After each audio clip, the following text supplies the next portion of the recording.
Assalamualaikum warahmatullahi wabarakatuh. Kami dari kelompok 3 akan mempresentasikan hasil diskusi kami mengenai tugas presentasi teknik industri.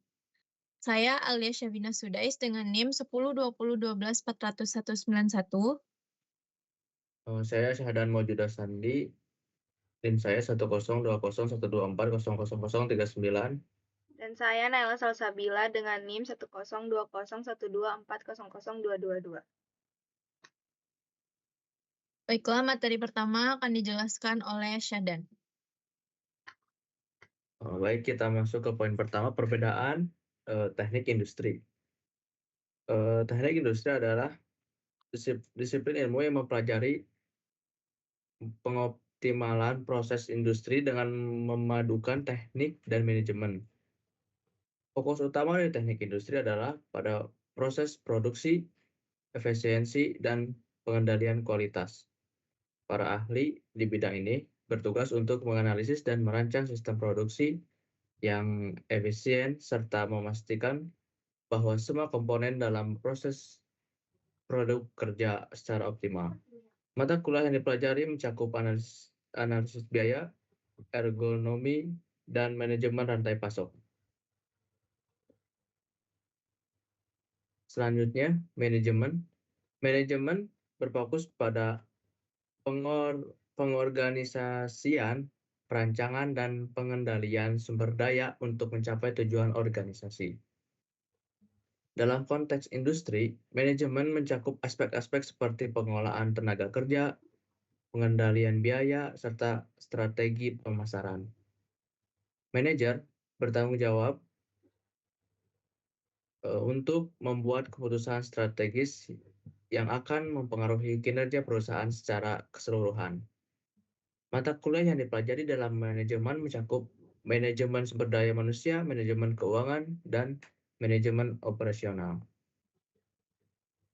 Selanjutnya, teknik logistik. Teknik logistik adalah cabang ilmu yang lebih spesifik dalam bidang logistik dan rantai pasok. Disiplin ini berfokus pada perencanaan dan pengendalian aliran barang, informasi, dan uang dari titik asal ke titik tujuan.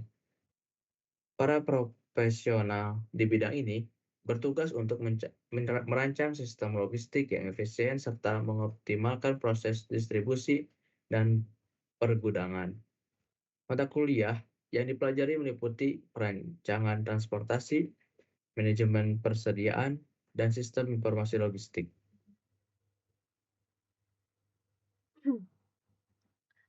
Jadi untuk pada kasus tersebut, perusahaan X adalah industri rumah tangga yang memproduksi keripik pedas dengan memperkerjakan 21 pekerja tetap dan 32 pekerja borongan. Pekerja tetap menerima gaji bulanan tetap, sementara pekerja borongan dibayar berdasarkan jumlah produk yang dihasilkan. Produksi berlangsung setiap hari dari pukul 7 hingga pukul 5 Produk didistribusikan ke 7 lokasi pemasaran menggunakan satu mobil box. Bahan baku utama adalah singkong yang dipaksok langsung ke lokasi produksi.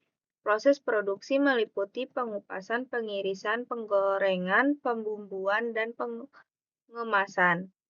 Perusahaan menghadapi masalah penumpukan limbah singkong jelek dan limbah singkong di lokasi produksi. Untuk meningkatkan performansi sistem, keputusan dapat diambil dari sudut pandang teknik industri, optimalisasi proses produksi dan pengolahan limbah, manajemen pengolahan sumber daya manusia dan keuangan, teknik logistik, optimasi distribusi dan pengolahan transportasi. Pada jawaban yang pertama yaitu teknik industri, optimalisasi proses produksi, otomatisasi proses, menggunakan mesin otomatis untuk proses pengupasan dan pengirisan singkong dapat meningkatkan efisien dan mengurangi waktu produksi. Pengolahan limbah membangun sistem pengolahan limbah yang efektif untuk mengurangi penumpukan singkong jelek dan singkong yang di lokasi produksi. Ini bisa termasuk menjual limbah sebagai pakan ternak atau bahan baku untuk produk lain. Yang kedua yaitu meningkatkan kualitas produk, kontrol kualitas, implementasi sistem kontrol kualitas yang ketat untuk memastikan hanya singkong kualitas tinggi yang digunakan dalam produksi sehingga mengurangi jumlah produk cacat. Untuk manajemen, pengelolaan sumber daya manusia, pelatihan dan pengembangan memberikan pelatihan kepada pekerja tetap dan dorongan untuk meningkatkan keterampilan mereka yang dapat meningkatkan produktivitas dan kualitas produk. Insentif dan motivasi memberikan insentif kepada pekerja borongan berdasarkan kinerja mereka untuk meningkatkan motivasi dan output. Yaitu untuk poin yang kedua, pengelolaan keuangan. Melakukan analisis biaya untuk mengidentifikasi di area di mana biaya dapat dikurangi tanpa mengubahkan kualitas, seperti negosiasi harga bahan baku atau efisiensi penggunaan bahan bakar. Nah, yang ketiga adalah sudut pandang dari teknik logistik. Yang pertama ada optimasi distribusi. Rute distribusi menggunakan perangkat lunak optimasi rute untuk menentukan rute distribusi yang paling efisien, mengurangi biaya bahan bakar dan waktu pengiriman. Pengelolaan persediaan, di mana implementasi sistem manajemen persediaan yang efektif untuk memastikan ketersediaan produk yang cukup tanpa adanya overstocking yang dapat mengurangi biaya penyimpanan. Dan yang kedua adalah pengelolaan transportasi, di mana pemeliharaan kendaraan melakukan pemeliharaan rutin pada mobil box untuk memastikan kendaraan selalu dalam kondisi optimal dan mengurangi risiko kerusakan dalam biaya perbaikan. Jadi, dapat disimpulkan bahwa perusahaan X dapat meningkatkan performansi sistem dengan mengoptimalkan proses produksi melalui otomasi dan pengelolaan limbah yang efektif, serta meningkatkan kualitas produk dengan kontrol kualitas yang ketat dari sudut pandang manajemen, yaitu perusahaan dapat mengelola sumber daya manusia dengan pelatihan dan insentif, serta melakukan analisis biaya untuk efisiensi keuangan.